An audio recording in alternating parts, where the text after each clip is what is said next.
In this video, I want to review my top 5 side hustles to make you an extra £1,000 per month. Now, you may have seen a lot of gurus all over the internet tell you how easy it is to make an extra £500 or an extra £1,000 per day.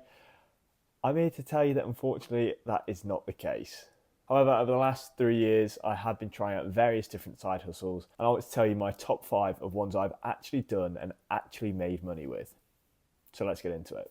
So for these side hustles, I'm going to break it down exactly how much money I've made, how difficult they are to get started, and roughly how much time you need to invest into these side hustles. So side hustle number 1 is Amazon FBA.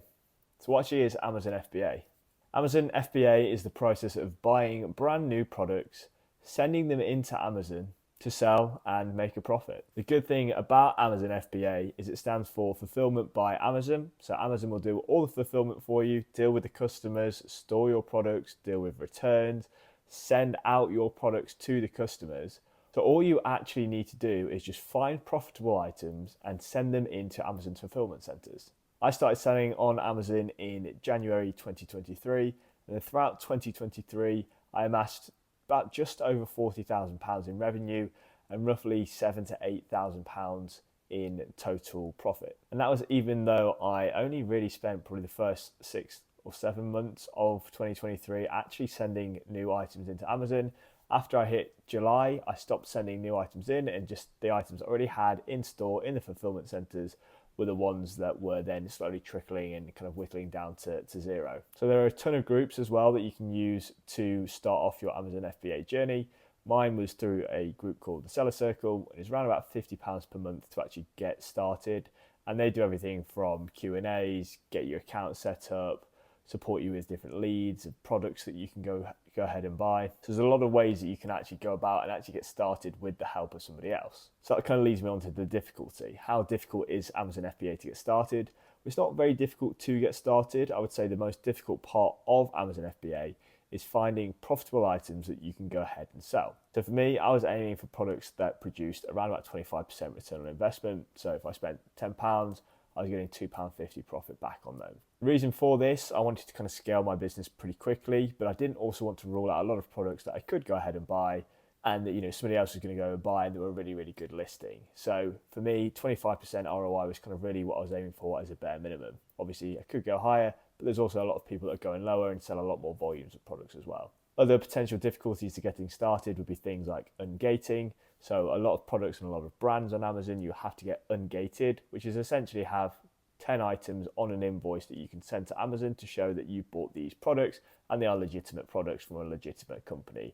And you're not just sending in any old rubbish that you might be able to steal off of Alibaba or some fake different products. It's not super difficult to get started up on Amazon FBA, but I would say I didn't actually hit my first £1,000 of profit month until July. So I was 6 or 7 months in by this point. So for me, it is definitely something you can get started with, but it's not something where within the first 2 or 3 months expect to be pulling in £1,000 unless you have a lot of money to get started with. As I say, if you're aiming for a 25% return on investment, you need to be spending £4,000 a month on products to see a £1,000 return. So with that being said, I'd probably give Amazon a 3 out of 5 difficulty to get started with. I don't think it is super difficult, but there are a few hurdles and a few barriers to entry that you will have in there purely from getting your account set up. If you have no idea what Amazon looks like and the back-end systems and platforms that they use, such as Amazon Seller Central, you're going to find a few hurdles and things that you will have to jump through. So it's definitely something I would advise using some experts or using another company to help you get started with that business. Time-wise to get started, I would say that you will need a lot of time to get to the point where you are spending £4,000 on products, because if you're going out at the weekends doing what they call retail arbitrage, that's going to take a lot of time. You then need to prep and pack your products, which for me was the biggest time expense. So time-wise, expect to spend or invest roughly 15, 20 hours per week, I would say, into that business to kind of really get it up to the heights where you're making £1,000, £2,000 a month in profit.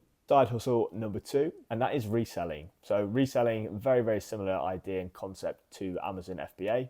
So that is essentially buying something at a cheaper price, selling it at a more expensive price. And this can be done on a lot of different platforms such as eBay, Facebook, Gumtree, or you can do it in person such as car boot sales and garage sales. Once again, you can join groups for this. So a group when I first started out in COVID was called Crep Chief Notify, or CCN for short. Same group of guys as the Seller Circle people I use for Amazon FBA. They can help you with understanding what products to buy, what things are hot in the market, and give you a rough idea of when things are about to be released if it's online sales as well. For me, during COVID, hot things were the likes of trampolines, hot tubs. That I was buying, trampolines for £99 and selling them for £200 on these, on the same day. So it's definitely a good little way of kind of earning some extra income, if you don't mind going out and buying products and then going and sell them really. Difficulty level of reselling, I'd say is pretty low. I'd give it a 1 out of 5. Anybody and everybody really can go and do this as long as you've got access to different shops.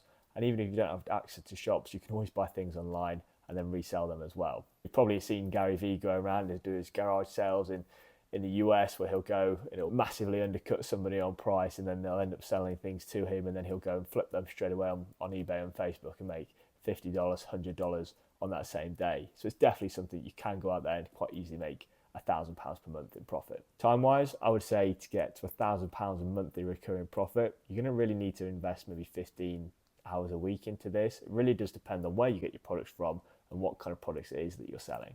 Sticking on the idea of selling, we move on to side hustle number 3, and that is remote selling. So remote selling would be selling a product or a service on behalf of somebody else. So this could be a fitness plan on behalf of a fitness influencer.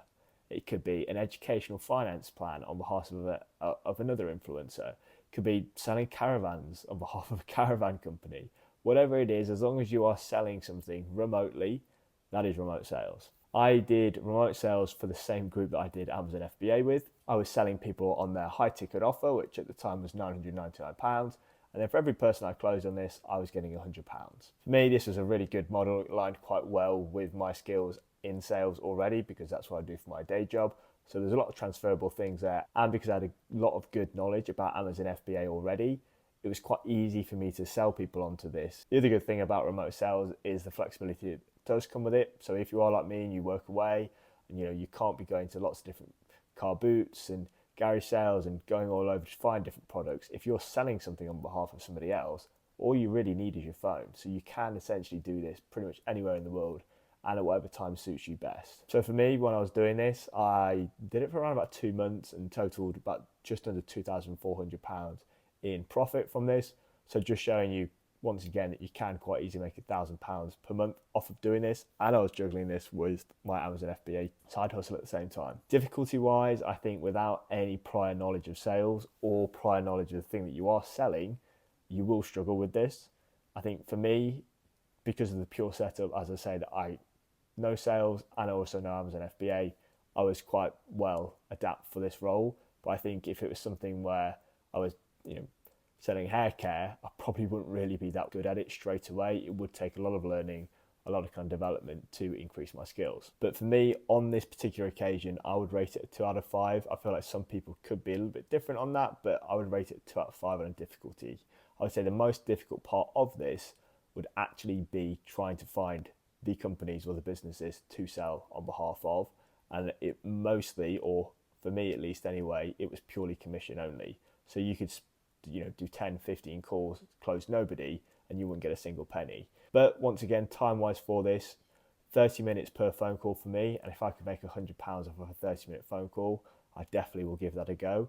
So definitely don't need too much time in this, but I was spending maybe 2 hours per day on this over a full 7-day period, sometimes only 6 days. So I'd say anywhere from 10 to 15 hours a week to realistically make about £1,000 per month in profit. Side hustle number 4 would be a marketing or a videography agency. I've currently started my own marketing agency around about 6 weeks ago. The whole idea around a marketing or videography company or agency is purely about helping businesses, mostly smaller businesses, with their marketing strategy, especially online. So it could be running paid ads on social media, it could be going in, filming a lot of content for their business and actually posting this so they can start to get organic growth as well as just paid growth. But it's really just about boosting these smaller local businesses' presence online and actually increasing the amount of sales and customers that they're getting each month. Most of my knowledge on service-based businesses has come from the fact that I work in a recruitment or managed service company at the moment. And I've also done a lot of prior research online, YouTube, the likes of Alex Hormozy with his I made a $1 million trash business in 90 days or whatever the video is titled as, looking at different clips and things of how people are using paid ads and organic growth and just content to increase their social presence. So far in this, we have just literally landed a £600 client that we've just done the work for last week. And then we've got some new events and some new dates that are coming, which we are hoping will just tip us into that £1,000 of profit for month one already, which is really exciting. We're hoping to kind of scale this even further. However, that is just mostly a one-off, so it's not recurring, but it's definitely something that we're hoping to try and get recurring, try and get some more recurring business coming in for these smaller businesses as well. Difficulty rating, I'd probably give this one a 4 to get started. I think if you don't have any prior knowledge, it's going to be very, very difficult. And also with it, when it comes to smaller businesses, if you don't have a good reputation or you don't have any kind of reputation, it's going to be very difficult to win them over because you have no case studies, you have no recommendations, you don't really have anything to show them. So that may mean, to start with, you might have to do unpaid work, free work, just to kind of build a portfolio, build a case study of what it is that you can do, the kind of transformation that you've got for a client, and how you can actually help somebody implement that same result into their business. So I think with this one, it is going to be quite difficult to land your first few clients, but when you do, hopefully there will be a snowball effect that comes from that. But I think the difficulties part of it will not stem from, you need a lot of money or you need a lot of capital to get started, because a service business, you don't. The difficulty just will be from actually landing those first couple of clients and actually giving them a good, solid experience. Time-wise, I would say this one's going to be quite high, just purely because you might have to invest a lot of your time at the start, purely unpaid, just to kind of build A, your knowledge, B, reputation, and actually C, like a good solid portfolio of case studies. So at the moment, we're spending around about 20 hours a week, I would say, between the three of us, purely on cold outreach, editing videos, filming stuff for clients, and actually filming our own ads and content to put out to our business. So expect that kind of rough time for starting up your own marketing agency. And then last but not least, side hustle number 5. Side hustle number 5 would be day trading or investing. So trading really just boiled down is the process of buying and selling different services and commodities. I have dabbled in day trading many, many times over my life, and I've pretty much all those times lost basically all my money or a good portion of my money. However, when it's done correctly and there is some prior research into it, you can actually make a good amount of money with trading and investing. So like with many other different side hustles, you have a choice of how much risk you would like to take with this business. So it could be Amazon FBA, you spend £10,000 on products in month one. It's quite a big risk because you don't know how well that product's going to sell. It's the exact same when buying shares or commodities, precious metal, cryptos, whatever it is, you have a bit of risk that you can take. If you only buy a small amount, obviously your risk is minimal compared to if you spend your entire life savings on a particular stock or a particular cryptocurrency.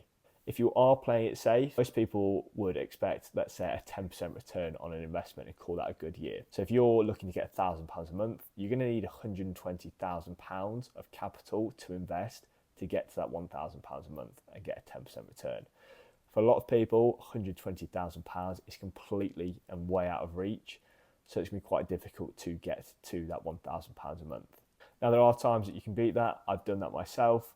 The S&P 500 index that I'm in at the moment, it's gone up around about 3.4% over the past month, and that's netted me in almost £1,000 in that 1 month alone, purely off of a £30,000 investment. And Snapchat just recently is about 47% up this month, and I'm up nearly £4,000 on that as well, just in 1 month. Once again, showing that you can quite easily make £1,000 per month if you are quite calculated and you do have the capital up front to invest into particular shares or stocks. The difficulty to get started in this is pretty low. Like, you can invest from as little as £1 in most cases.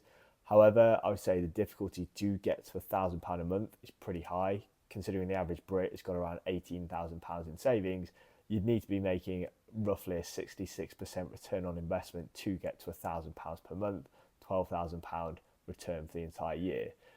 66% return on investment is pretty crazy. So I think the likelihood of that is quite small. So it really does depend on how much money you've got to invest. Time-wise with this, you can be semi-passive. You don't really have to spend too much time going out and buying here and selling here, whatever it is. I think a lot of the time, if you are leaving your money in particular share, particular stock, you're in it for a long time. I think the phrase is always time in the market is better than time in the market. But I'd say roughly maybe 3-4 hours a week, just looking at your stocks, researching them, seeing which ones are going up, seeing which one you should put more money in, take the money out. So I hope this video was insightful and a good realistic breakdown of how you can actually make £1,000 per month with these 5 different side hustles. And don't forget, £1,000 extra per month in this day and age, no matter what you might see on social media, is going to make quite a big difference to your life and your overall lifestyle. So let me know in the comments below your favourite side hustles and if you've actually partaken in any of the side hustles I've just mentioned in this video. Thanks for watching.